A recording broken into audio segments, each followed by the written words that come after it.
Hello guys, तो आज हम बात करेंगे learn to speak English part 11 में कि इंग्लिश कैसे सीखी जाए, वो भी जल्द से जल्द।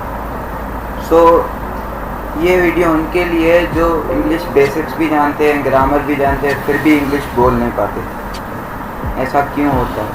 क्योंकि उनकी प्रैक्टिस नहीं होती और वो लिसनिंग ज़्यादा नहीं करते, मतलब कि सुनते नहीं हैं इंग्लिश सेंटेंसेस। ऊपर आई बटन पर लिंक दूंगा, उसी लिंक पर जाइए, क्लिक कीजिए, इंग्लिश प्लेलिस्ट में जाइए और मेरी ढेर सारी वीडियोस पढ़िए। उनमें से कोई भी वीडियो देखिए और इंग्लिश जल्द से जल्द सीखिए। और कुछ सेंटेंसेस इसमें भी है, तो इस वीडियो को देखने के बाद आई बटन पर क्लिक कीजिएगा। ओके गाइस, तो चलते हैं, वीडियो को स्टार्ट करते हैं।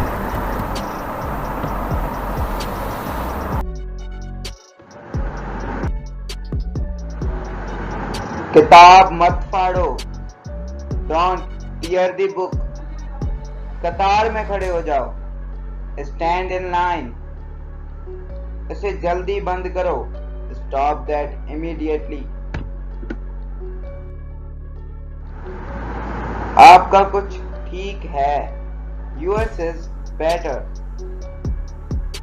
इसे उठाओ, वेक देम अप। इसे अभी इस्तेमाल करो, ट्राई इट नाउ।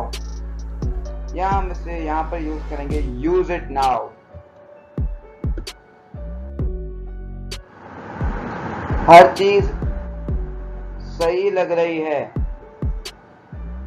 हर चीज अच्छी लग रही है। Everything looks good. काम करते रहो, कीप ऑन वर्किंग। मुझे लगता है ये आ गया है, I thought so, he has come. Thanks for watching.